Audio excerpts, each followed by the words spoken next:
Заяасан өсөөр зассан чинь зураг аваад авдаг юм.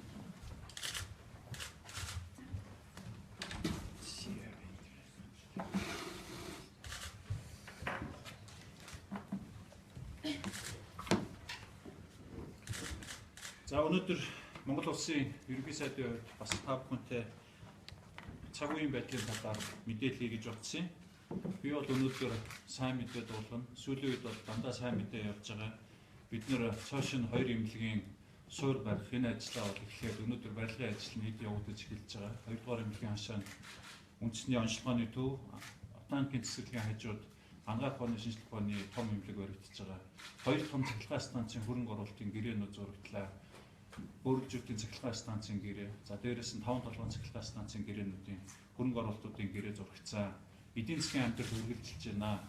Дараагийн сайн мэдээгээ дуулгая гэсэн. Гэхдээ бид нар энэ сайн мэдээгээ улс төрийн сонгуулиас хол энэ улс төрөөс ангид одоо мэдээлэл гэдэг ийм байдлаар бол засгийн газар бас урт хугацаанд энэ үйл ажиллагаа хийж явж байгаа. Гэхдээ монголчуудын манд дуулах сайн мэдээг улс төрийн сонгуулийн дуйлаанаар зарим улс төрийн хүчин, зарим хэсэг бүлэг хүмүүс саар мэдээ болгож сонсох гээд байгаа учраас би өнөөдрийн энэ мэдээллийг хийж байгаамаа. За миний өнөөдрийн хийж байгаа мэдээллийн гол зүйл бол Монгол Улсын хамтарсан Эрдэнэт үйлдвэр өнөөдөр бол 100% Монголын үйлдвэр болж байгаа гэдгийг би бас албан ёсоор зарлах гэсэн юм аа.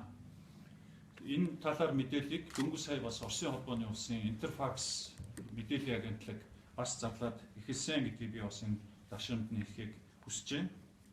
Уг нь энэ асуудлыг улс төрөөс ангид сонгуулиас ангид байх гэж засгийн газар бол хичээж ирлээ. Нэгэнт одоо ийм асуудлуудыг олон нийтийн хэв мэдээллийн хэрэгсээр хөндөд байгаа учраас Монгол Улсын ерөнхий сайдын хувьд би албан ёсны байр сууриа илэрхийлэх гэж байгаамаа. Улс төрийн эрх ашигаас илүүтэйгээр улс орны эрх ашиг гэж зүйл байдаг. Монголоо боддог ямар ч хүмүүст дараах зүйлүүд бол ойлгомжтой санагдана. Юуны өмнө Монгол улс өнөөдөр Эрдэнэт үйлдвэрийн 51%-ийг эзэмшдэг. Оросын холбооны улсын Оростек компани 49%-ийг эзэмшдэг гэдгийг та бүхэн мэдж байгаа. Өнөөдөр энэ хэлцээрийн үр дүнд Монгол улс 51%-ийг эзэмшин, Монголын компани 49%-ийг бол эзэмшнэ.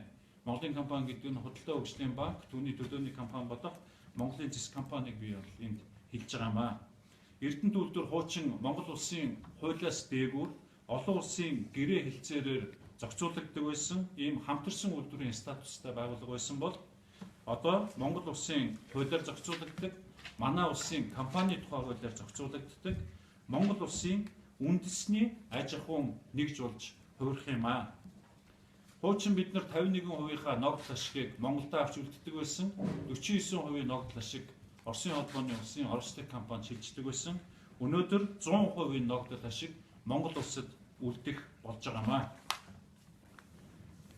Ерөнхий сайдын хувьд би бас олон нийтэд сонгуулийн энэ өмнөх 1-2 өдрийн хооронд янз бүрийн нугалсан, гүтгсэн буруу зүрх мэдээлэл гарах үүднээс болгоомжилж би дараах байр суурьуудыг албан ёсоор илэрхийлж байна. Нэгдүгээр Эрдэнэт үйлдвэрийн бүх дагсан нийгмийн барилга байгууламж Монгол улсад бас дагаж шилжиж ирнэ. Бид энэ барилга байгууламжууд энэ бүх зүйлийг яг өнөөдрийн байдлаар нь засгийн газар үргэлжлүүлж авч явах болно гэдгийг албан ёсоор мэдэгдэж байна. Монроос Цветмед бас энэ хамтарсан үйлдвэр яг энэ зарчмаар Монгол улсын 100%-ийн үндэсний аж ахуй нэгж болж байгаа. Эрдэнэт үйлдвэрийн үйл ажиллагаа өнөөдөр хэвэн явагдаж байна. Ямар нэг дансаасан, тамга тэмдэг хураасан зүйл байхгүй.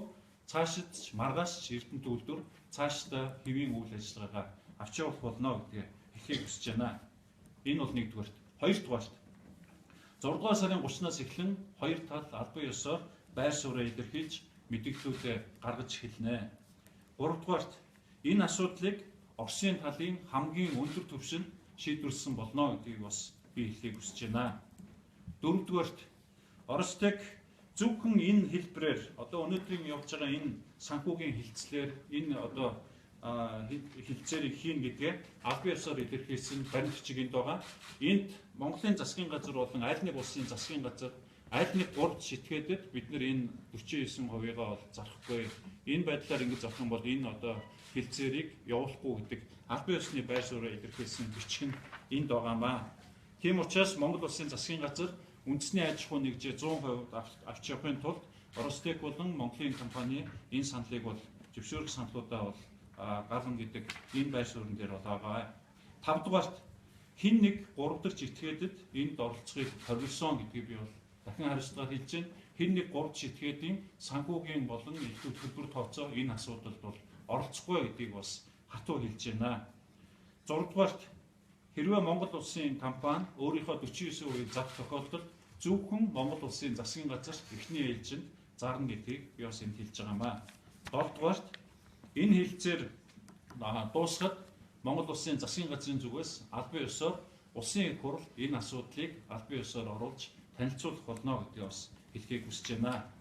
Ийхүү үе үеийн засгийн газруудын хүсэж тэмүүлж байсан бас монголчуудын маань хүсэж мөрөөдөж байсан энэ одоо том асуудал биелэгдэх боломжтой болж байна гэдгийг хэлхийг хүсэж байна.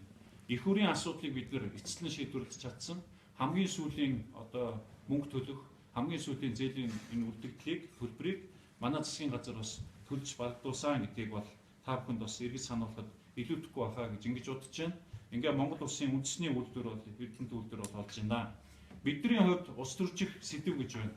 Бас улс орны эрх ашигаа нэн тэргүүнд тавих асуудал гэж байгаа гэдгийг Монгол улсын хүн бүр, иргэн бүр, улс төрийн нам бүр, энэ хэсэг бүлэг хүмүүс ч гэсэн бүгд анхаарч явах ёстой.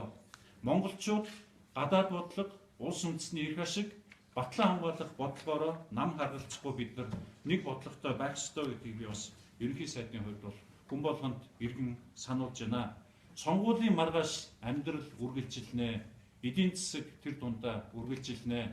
Тийм учраас бид нар энэ асуудлыг сонгуулийн өмнөх 24 цагийн 48 цагийн асуудал болох үнэхээр зохимжгүй асуудал гэдгийг би эцэст нь тэмдэглэхийг хүсэж байна. Манай сонгуульд идэвхтэй оролцоороо Монгол улсын засгийн газар үйл ажиллагаагаа 1 минут 1 секунд хослохгүй үргэлжлүүлэн бас явуулах болно гэдэг та бүхэнд илэрхийлэхийг хүсэж байна. Баярлалаа.